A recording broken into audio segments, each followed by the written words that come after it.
masih di awal bulan Desember, belum masuk tahun 2026 ya. Saya Karus. Tetap menemani Anda di acara Rumpi, No Secret. Ditemani oleh Daniel di pojok sana dan tentunya juga sudah hadir beberapa bintang tamu yang akan berbagi ceritanya. Yang pertama ada Ciki Fauzi. Iya Kak, Ciki akan bercerita apa yang dia lihat langsung dari beberapa titik bencana gitu ya. Kemarin ke mana aja? Aku sekitar Tanjung Pura, Langkat. Sumatera Utara. Sumatera Utara ya? Iya. Kemarin kan katanya mau sempat nyebrang juga ke Aceh. Nah, jalannya longsor. Padahal dari Tanjung Pura ke Aceh Tamiang tuh 1 jam 2 jam aja. Tapi nggak bisa dilewati. Memang akses longsor. Oh, iya. Nanti kita bahas ya, tapi sebelumnya kita ke pojokan dulu. Untuk membahas apa yang lagi ramai di luar sana menuai banyak perhatian dan komentar netizen, baik itu untuk hal-hal yang datang dari dunia nyata maupun dari dunia maya. Dari dunia maya kita memantau hubungan Ari Lasso dan Dirly gitu ya. Kalau ini bahkan sudah ada artikelnya, bunyinya adalah Ari Lasso galau diduga putus dari Dirly Joshua. Ini kan pasangan ini juga sejak go publiknya pada saat pernikahan Luna Maya ya kalau nggak salah ya. Terus habis gitu orang juga perhatian dari video-video pendek yang diunggah Dirly, kok Ari Lasso kayaknya kalau ngomong galak banget gitu. Nah ini netizen memantau kok kayaknya Dirly udah nggak follow Ari Lasso. Ya kalau kita lihat daftar follow unfollow-nya, Dirly cuman memfollow Ari Lasso info aja yang fanbase-nya, tapi nggak Ari Lasso-nya nggak dia follow. Sementara kalau Ari Lasso masih memfollow Dirly Joshua gitu. Dan yang lebih membuat curiga lagi kalau kita lihat di feednya Dirly, baik itu Instagram maupun di TikTok, udah nggak ada tuh video-video konten yang biasa dia unggah bersama Ari Lasso. Tapi kalau Ari Lasso-nya masih ada video bersama Dirly. Habis itu 2 hari yang lalu ya, Dirly itu juga sempat posting, bunyinya adalah kita baca di captionnya, jadi fotonya estetik banget ya. Seindah apapun kita merencanakan masa depan, tetap sisakan ruang ikhlas bahwa hari esok memang di luar kehendak kita. Aku tahu saat ini tangan Tuhan sedang bekerja buat suatu masa depan yang indah untukku, katanya gitu. Terus ada tulisan ini yang dia posting juga, a letter to myself, dear me, love yourself a bit more than yesterday. Make yourself a priority. Chase your goals and be grateful for the things you have. Be proud of yourself. You are a sparkling star. You are your own rainbow. Celebrate yourself as always. Yang artinya dalam bahasa Indonesia adalah cintai dirimu sendiri sedikit lebih banyak lagi dari kemarin dan jadikan dirimu itu adalah prioritas gitu kan. Karena ini boleh jadi pertanyaan-tanya ya walaupun ini caption quote gitu kan. Bukan quotation, quotation kan itu tagihan ya. Walaupun ini quote tapi kan kenapa orang memilih posting quote ini gitu. Sementara kalau dari Ari Lasso 3 hari yang lalu dia posting seperti ini sih Ari Lasso. I'm not a religious person but I'm spiritual. I believe in God and everything that happened to me to everyone. I never leave night prayer. Eat prayer, I believe in goodness. But I'm not a good example for kedisiplinan. Terima kasih dia mencampur bahasa Inggris dan bahasa Indonesia. Jadi terjemahan aku gak banyak ya. Dia mengaku orangnya gak disiplin bangun pagi ke gereja karena malam minggu pasti kerja sampai jauh malam. Bukan contoh yang baik bahwa perpuluhan hanya untuk gereja. Saya lebih lega jika perpuluhan adalah hak orang-orang pendeta, janda, orang-orang sakit, saudara-saudara dan teman-teman membutuhkan. Both good example of kelemah lembutan. I'm not good example of kelemah lembutan, dia bilang. Saya umur 19 tahun mengadu nasib ke Jakarta berbekal 65.000 jatuh bangun kalah less than zero, katanya gitu. Pernah di titik minus ya. Ini kita juga kenapa nih posting ini gitu. Padahal mungkin dia lagi merefleksikan diri. Tapi kalau dia menulis bahwa dia bukan contoh dari kelemah lembutan, itu yang menjadi tanda tanya apakah ini kaitannya sama video kemarin dia diprotes netizen. Kok ngomongnya gitu sih, galak banget sih gitu. Dirly save yourself gitu kan ya, netizen yang ngomong ya. Oke, coba. Hari ini bahkan Dirly juga ulang tahun. Di postingannya Dirly si Ari Lasso mengucapkan selamat ulang tahun, tapi nggak dibalas sama Dirly. Happy birthday, long live katanya gitu. Tapi nggak dibalas.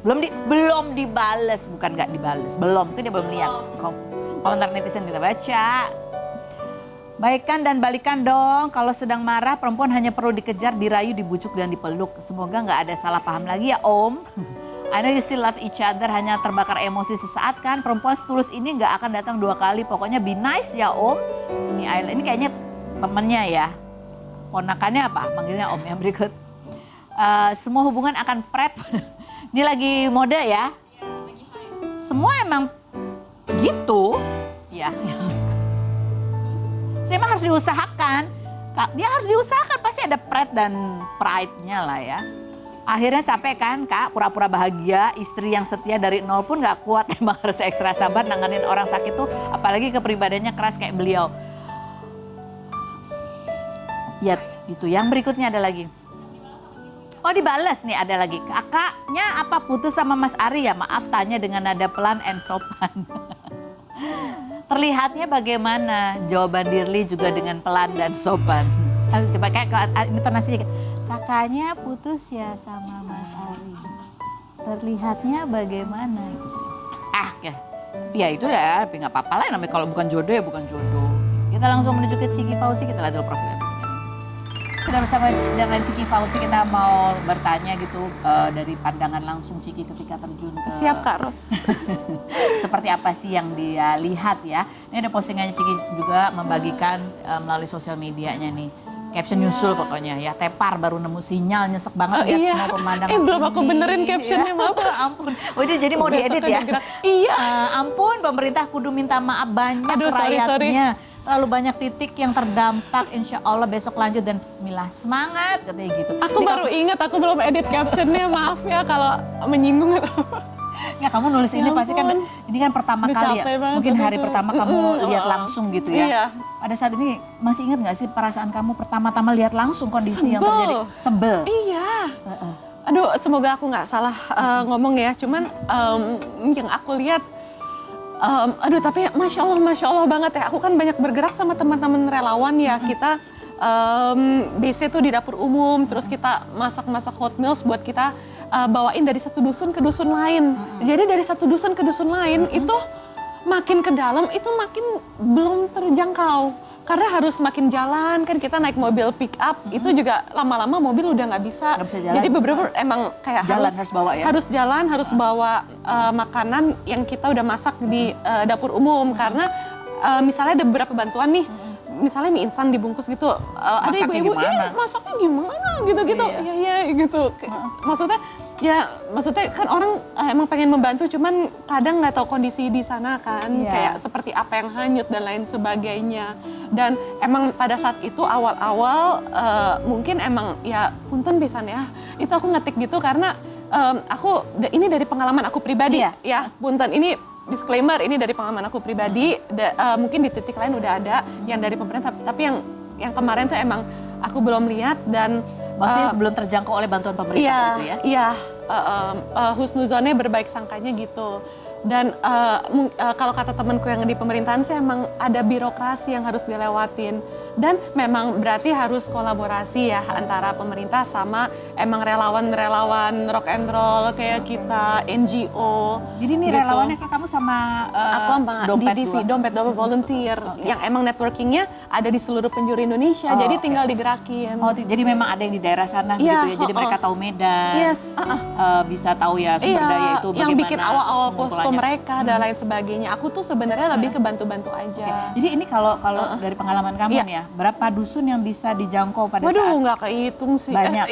Yang bisa kejangkau. Yang bisa kejangkau. Kemarin tuh berapa? Aku jujur nggak ngitung. Udah siwer Kak, udah kedinginan juga kakinya kerendam mulu. Cuman maksudnya kayak kita udah standby kan, pakai mobil pick up bawa bantuan-bantuan dan emang kalau aku sama teman-teman fokusnya hot meals. Jadi kita memang ada kapasitas ya. Kita fokus di hal yang kita bisa lakukan. Betul. Kita fokus di masak hot meals dan psychology first aid buat anak-anak yang trauma itu. Psychology first aid, jadi secara psikologis ya. Jadi apa yang dilakukan? Ini kalau untuk ini makanan ada dapur umumnya gitu ya? Iya, dapur umum kita masak di sana. Kita bikin kemasannya kayak nasi-nasi bungkus. Tapi alhamdulillah Masya Allah warga bantu warga tuh real banget. Ada bantuan tiba-tiba nasi yang kayak nasi yang bentuknya lebih kayak kotak apa yang gitu-gitu itu juga ada. Nah, tapi memang dari satu dusun ke dusun lain kan kita bawa. Kadang tuh udah diambil sama dusun sebelumnya dan kita tuh juga nggak bisa nahan gitu. Karena Kasian sih. semuanya korban gitu Dan kan semua tuh kelaparan dan giliran kita udah sampai ke dusun yang rada Paling makin ujung, dalam, ya ibu-ibu kayak ya desperate. Aduh, udah 7 hari nggak makan, gini-gini gitu. Ya gimana Bu, maaf kita juga bawanya tinggal segini, udah habis di dusun sebelumnya. Walaupun udah komunikasi sama kadusnya, misalnya sama kepala dusunnya, kayak ini ada kepala keluarga segini, misalnya ini 40 nasi Tapi nggak bungkus mencukupi ya. Cuman kayak orang lapar gimana ya. Dan kita tuh tangan kan 2 dipakai buat bawa keranjang isi makanan. Itu air gimana ya, tinggi. Jadi kadang kalau Pak udah ya buat dusun berikutnya, itu tangan kayak gimana lagi gitu. Udah kayak bakal bawanya udah iya, dan dingin. semua relawan kan bekerja gitu. Ya gitu sih. Ini based on my experience sih. Mungkin pengalaman orang di titik-titik lain pastinya beda-beda. Kalau aku kan yang dampak dari banjir roobnya. Nah, yang longsornya tuh lebih parah lagi karena ada jenazah-jenazah yang emang harus masih belum dievakuasi. Iya, itu kata temanku yang penempatan di sana udah kayak baunya udah bau mayat gitu, kayak udah nyampur gitu. Dan kalau emang dari awal tuh aku udah bilang aku tuh rada nggak bisa kalau yang terlalu banyak mayat gitu karena masih ada trauma. Jadi lebih baik aku ditaruh di posko yang masih bisa aku gitu bisa ya? bermanfaat. Kalau aku kenapa-napa kan aku malah jadi ngerepotin kan. Jadi aku juga tahu kapasitas diri, makanya aku ambil hal yang emang aku bisa lakukan. Jadi untuk yang daerah terdampak banjir roobnya, dan itu kamu kan di tanggal 3 waktu itu ya? Iya. Dan itu masih menggenang. Awal-awal. Iya segitu. Sampai terakhir kamu Ada yang video juga segini, beda-beda gitu sih. tingginya beda-beda, tapi masih beda-beda ada tiap dusun. masih menggenang. Ada banget Kak. Oke. Dan memang ya itu tadi bahan bakar susah. Yes, bensin susah banget. Bensin tuh kayak 3-4 jam kali ya. Nah, bisa kayak orang marah-marah gitu karena ngantri panjang. Kasian sih. Ya, karena ternyata SPBU-nya banyak yang kerendam. Itu banjirnya sampai Medan, banjir roobnya. Sampai kota Medan? Yes. Sampai kota Medan? Iya. Gitu ya. Nah, ini kan kamu sampai tanggal berapa sih di sana? Itu kondisi air masih belum surut? Beda-beda sih. Jadi waktu itu sempat hujan lagi. Jadi ada yang emang jadi nggak jadi surut-surut banget lagi gitu. Ini juga kamu sempat juga bercerita juga kemarin kan sempat ada statement yang mengatakan kok banyak pohon ini, Iya, lagi kenapa sebel banyak pohon banget. hanyut, terus ada yang statement ya, siapa sih yang bilang katanya oh itu bukan pohon dari hasil penebangan tapi itu kan Iya. pohon tumbang. Aku tuh emang kemarin karena Tumbangnya rasa rapi ya. iya lagi sorry banget ya. aku emang kalau di story tuh karena gimana ya, ada hal yang kalau kita di lapangan dan kita lihat narasi di publik sosial media tuh kok beda gitu. Kayak misalnya kan waktu aku dapat sinyal katanya itu pohon-pohon itu karena hanyut, karena banjir, badai dan lain sebagainya. Cuman kok terlalu rapih ya buat hanyut gitu. Jadi Ada nomornya juga? ada nomornya juga. Itu di daerah lain ada teman aku foto gitu di grup. Itu kayak kok ini kayak nggak masuk akal buat kita yang di lapangan gitu. Di sini kan sinyal susah, tapi katanya Iya. aku baca berita tuh katanya Starlink ya. Iya, Elon Musk katanya menggratiskan kan gitu. Oh aku nggak tahu. Ya, alhamdulillah aku kan baru kenal beradaban nih. Jadi baru scroll juga tadi pagi. Jadi kamu sinyalnya tuh pakai sinyal yang biasa? Aku atau kalau malam-malam kita ke deket-deket peradaban itu ada sinyal, tapi kalau udah masuk ya udah nggak ada lagi. Listrik juga karena gardu-gardu utama tuh pada kerendam gitu. Jadi udah nggak ada listrik, Iya. ada beberapa tempat yang ya itu kan longsor apalagi nggak bisa dijangkau. Iya, sama lumpur sekali. sih Kak. Lumpur. Dan buat pijak tuh aku tuh kayak tebak-tebak banget. Karena Dalam pasti kan iya, aku pernah masuk ke parit karena aku terlalu pede buat melangkah. Ternyata aku salah melangkah. Tapi akhirnya udah tahu kalau ada rumah itu berarti biasanya ada parit. Jadi kayak sesudah rumah diraba-raba. sampingnya parit gitu. Karena emang nggak kelihatan kan. Oke, dan kamu juga kan ada bantuan juga psikologi untuk anak-anak Iya, di itu. Apa-apa sama yang teman-teman dilakukan? Kondisi pasukan mereka tuh dongeng seperti gitu. apa? Wow, jadi itu aku ikut sama mereka sih teman-teman pasukan dongeng ya. Jadi sebelum teman aku yang jago dongeng gitu, kita kumpulin anak-anak supaya anak-anak bisa mengenal perasaan mereka. Dan itu banyak banget loh Kak yang takut sama bingung. Di post-it warna-warni ditempel, takut, bingung. Pas kita tanya, ya bingung, becak satu-satunya harta ibunya yang janda hanyut gitu. Bingung, orang tuanya di posko yang mana ya? Tapi alhamdulillah ternyata besok kayak ketemu gitu, beda di tempat tempat yang rada naik aja gitu, di beda dusun gitu. Jadi aku tuh ngelihat anak-anak tuh, aduh aku jadi takut salah nih ceritanya. Cuma based on my experience ya, pas aku bawa makanan dari satu dusun ke dusun lain, anak-anak tuh sering kalah sama orang tua. Tapi aku tahu orang tua juga lapar. Kayak misalnya dari yang kita udah masak, terus ini kan kayak sekian puluh buat dusun ini, terus kan mereka ngambil. Terus yang anak-anak tangannya kecil banget, tapi tangan aku habis kan buat megang. Terus begini, anak-anak nggak usah makan gitu. Tapi Ya karena semuanya lapar. iya, tapi aku tahu itu orang tua kayak gitu, insya Allah pasti ngasih anaknya makan. Cuman itu emang semua orang kelaparan dan marah gitu. Tapi aku tahu marah mereka tuh Bisa dipahami ya, frustrated. frustrasi. Dan kita para relawan, para NGO itu ada batasannya. Kenapa butuh bantuan pemerintah untuk bikin hal yang emang lebih signifikan dan besar seperti sanitasi.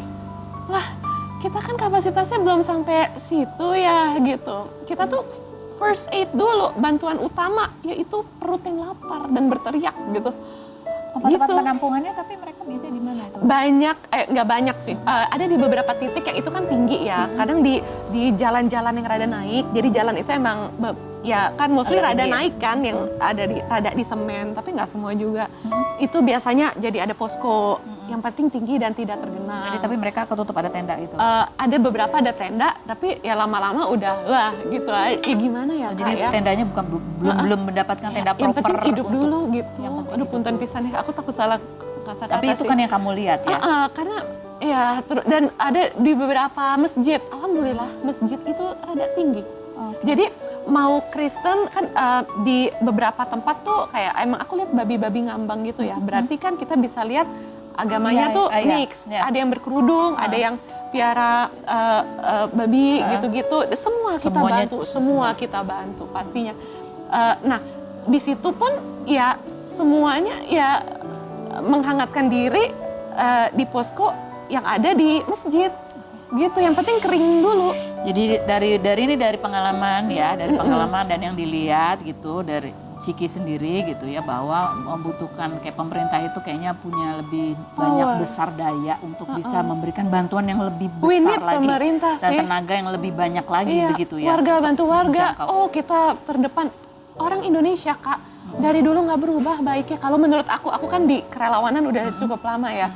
Hatinya nggak berubah, apalagi sekarang lewat ada media sosial media, kebaikan itu bisa tertular. Kita lihat kayak Ferry Irwandi atau Pras Teguh dan Kak Zaskia Adiameka, Teh Indah Dari dan lain sebagainya tuh kebaikannya bisa affecting others itu karena ada sosial media. Tapi dari dulu Indonesia menurut aku orang-orangnya ya, warganya kebaikannya nggak berubah. Dan kita udah jadi garda terdepan nih buat ngebantu sesama warga. Tapi the next step we need pemerintah. Iya. Tetap ya walaupun masyarakat sekitar itu tetap membantu gitu. Dayanya lebih besar dan bisa. punten ya Kak, karena ini di TV aku juga mau bilang punten pisan harus dari hulunya. Dari penebangan-penebangannya, dari tambang-tambangnya. Ayo dong yang punya wewenang mikirin ini nyawa bukan ini bukan angka. Ini bukan hanya statistik. Ya mungkin orang-orang yang di atas itu harus ada experience yang berinteraksi langsung ya. Jadi tahu itu nyawa rakyat kalian loh harus diperjuangkan lewat kebijakan kalian. Jangan hanya kebijakan tuh memperkaya segelintir orang, tapi dampak rusaknya itu buat lebih berjuta-juta orang lagi. Coba itu nanti dihisap berat loh Pak, Bu. Please think about it. Hidup tuh nggak cuma dunia doang. Sorry ya Kak, nggak apa-apa. Mumpung ini ada portalnya, ya semoga yang disuarakan walaupun kecil bisa terus duplicate. memberikan mengingatkan gitu hal yang baik. Ciki nanti kita ngobrol lagi ya. Terima kasih loh kalau kamu sudah meluangkan Ya Allah. bukan cuma Sorry kalau ada tapi salah-salah juga kata ya. tenaganya. Enggak, ini kan berdasarkan pandangan kamu dan pandangan yang kamu lihat langsung, kamu dengar langsung, kamu alami langsung begitu. Ya. Berikut ada bintang tamu kita selanjutnya, ini ada Wulan gitu ya. Wulan kemarin membagikan kisahnya, kesedihannya ketika dia merasa menjalani hubungan yang penuh dengan kekerasan gitu ya. Kita lihat dulu profilnya berikutnya. Baik, kita sudah bersama dengan Wulan dan ini ditemani oleh sahabatnya Elsa begitu ya. Kita lihat dulu postingannya Wulan, postingan Wulan dulu dan tadi pagi juga Fandri juga sudah ada statementnya begitu ya. Kita mau tanya ke Wulan apa benarkah apa yang diutarakan oleh Fandri. Kita lihat dulu berikut ini videonya. Ini ada foto-foto yang kamu sempat share juga ya, beberapa lebam di tangan-tangan kamu. Ini tangan ya? Ada apa? Di kaki juga ada? Iya, paha. Paha kaki juga, terus kemudian ada patah juga di ini ya, sempat jari. Nah, ini kan kalau dari keterangannya Fandri bahwa itu aku tanya, benar nggak kamu kalau lagi emosi, marah emang suka mengancam, ingin menyakiti diri sendiri? Hal itu terjadi ketika apa yang dia yakinin ke Wulan ternyata berbohong. Oh iya, tapi kalau dia sendiri kan kamu bilang dia juga melakukan apa ya, dia tidak bisa mengontrol emosinya, dia menyakiti kamu juga. Itu biasa apa dalam kondisi seperti itu kah saling? Karena perselingkuhan awalnya. Oke. Jadi dari awal sebenarnya Wulan sudah bilang, dari pas dia minta kolaborasi bareng Wulan bilang, ini kalau kita kolaborasi aja ya, jangan sampai jauh. Karena aku nggak bisa nih kalau untuk main-main. Karena aku tipikal orang yang memang seperti tadi Wulan bilang, Wulan tuh butuh sosok laki-laki. Kolaborasi apa maksudnya? Nyanyi. Oke. Dia meminta Wulan untuk jadi kolaborasi nyanyinya, partner duetnya untuk nyinden. Oke. Tadinya maunya cuma sebatas itu aja. Iya. Terus kemudian siapa yang mendekati duluan? Dia. Oke. Jadi dia yang deketin kamu. Dia deketin Wulan bilang kalau kamu main-main mending gak usah sama Wulan. Dan dia meyakinkan Wulan, enggak, aku gak seperti cowok-cowok lain. Aku niat mau bersama kamu. Pokoknya mulai kata-kata manis lah. Jadi tadinya memang kolaborasi profesional, tiba-tiba dia yang mendekati untuk ya hubungannya lebih ke arah romantis gitu. Terus kamu marah karena ternyata dia banyak berbohong. Iya, karena ada satu momen di mana Wulan mempertanyakan perempuan. Ini siapa nih perempuan ini? Kamu. Karena Wulan menotis perempuan itu. Iya, kok foto-fotonya ada di Instastory kamu, Instastory dia. Dia bilang dia itu perempuan yang obses sama dia, tergila-gila sama dia. Karena dia anak salah satu fanbase. Gitu. Jadi kekerasan itu, kamu marah, itu betul ya? Kamu marah, setiap kamu marah, kamu memang selalu menyakiti dirimu sendiri? Nggak Betul, menyakiti juga, nggak sampai lebam-lebam seperti itu. Itu lebam semuanya karena ulah dia. Karena ulah dia. Iya. Benarkah lebam-lebam di tangan kamu itu terjadi ketika kamu mengancam kamu mau lompat? Selain berikut ini, jangan kemana-mana, tetap di Rumpi Hipnosis.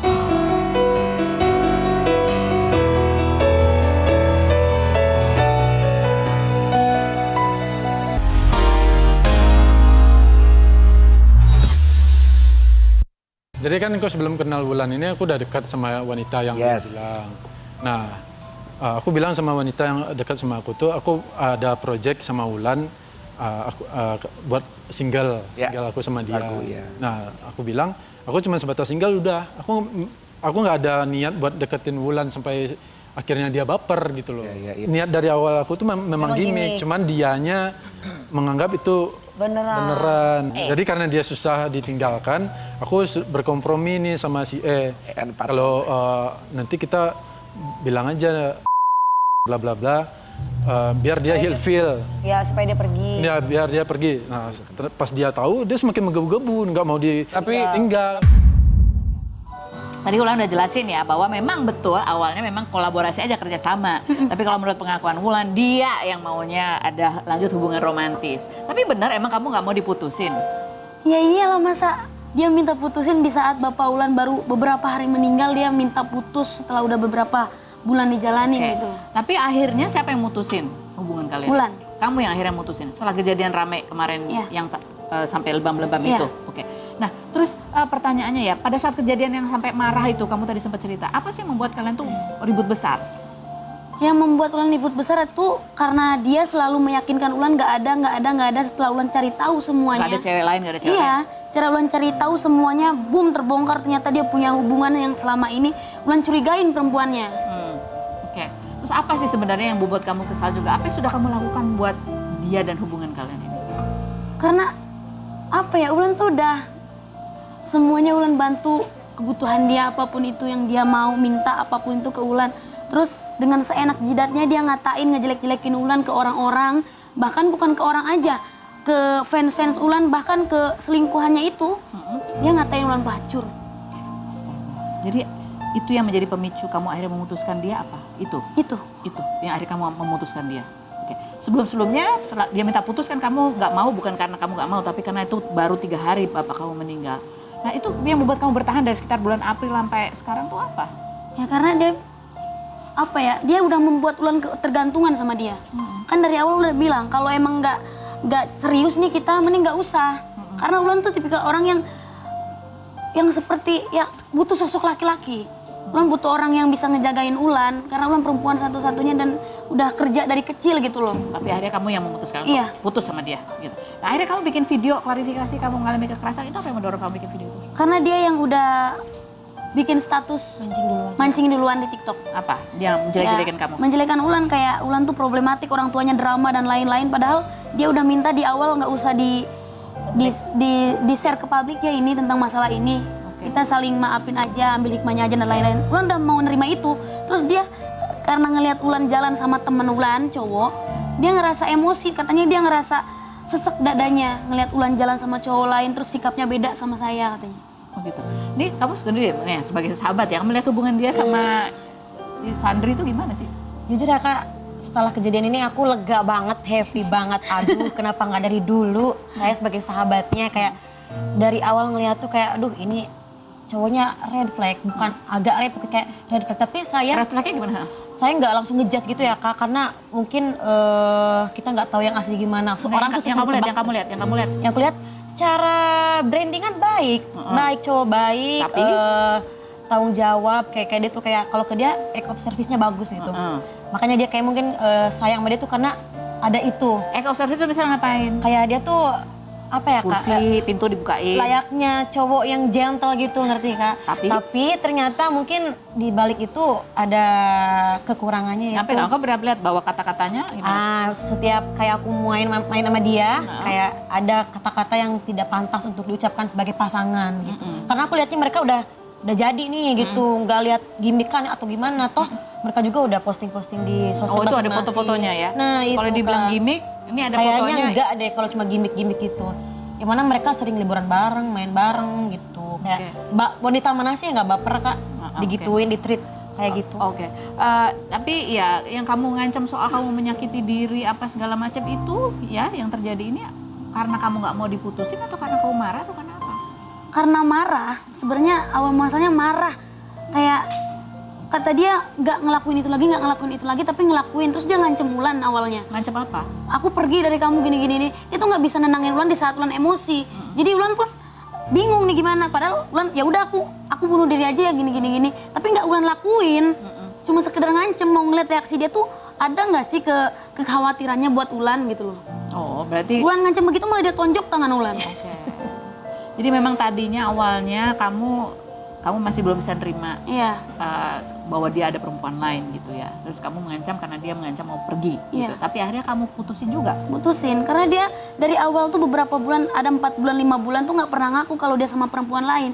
Dia ngakunya katanya dari awal udah ada cewek lain. Oke. Tapi kan kamu bilang aku tadinya nggak bisa kalau nggak ada sosok cowok. Apa yang membuat kamu akhirnya mantap gitu? Disadarin Karena bapak nitipin ke dia. Nitipin jagain anak bapak. Karena sebenarnya udah mau ke jenjang serius pada saat itu. Karena bapak udah sakit keras, bapak stroke selama 5 tahun. Minta permintaan terakhirnya pengen lihat anak perempuan satu-satunya tuh menikah gitu. Udah ngomongin tentang masalah itu, Allah berkehendak lain, bapak akhirnya meninggal. Dan semua pembahasan pernikahan itu tidak ada, terus muncullah perilaku-perilaku dia yang kekerasan sama Ulan. Jadi kamu bertahan itu karena kamu mengingat bahwa ini adalah harapan almarhum ayah kamu. Iya. Nanti kita ngobrol lagi, kita ke Tasya Kamila yang kemarin baru merayakan ulang tahun ya, dan anniversary juga. Oke, kita lihat dulu profilnya berikut ini. Kita bikin romantis Tasya Kamila, artis kelahiran 1992 yang mengawali karir sejak TK dan mempopulerkan beberapa lagu anak seperti Libur Telah Tiba dan Anak Gembala ini menikah dengan Randy Bahtiar pada 2018 dan dikaruniai 2 anak setelah 6 tahun berpacaran.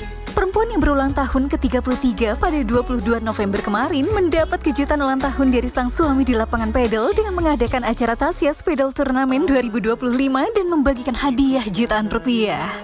Acara yang tidak dihadiri anak bungsunya Syafanina karena tengah tidur siang ini sempat membuat Tasya kesal karena anak sulungnya Arasya rewel dan suaminya lambat. Lulusan Columbia University ini 5 Agustus lalu memposting foto surat cinta dari sang suami saat hari pertama menjalin hubungan di momen anniversary pernikahan ke-7 tahun dan 12 tahun bersama. Seperti apa keseruan ulang tahun Tasya ke-33? Dan benarkah kejutan ulang tahun di lapangan pedal adalah permintaan dari Tasya sendiri? Saksikan kisah selengkapnya hanya di Rumpi No Secret.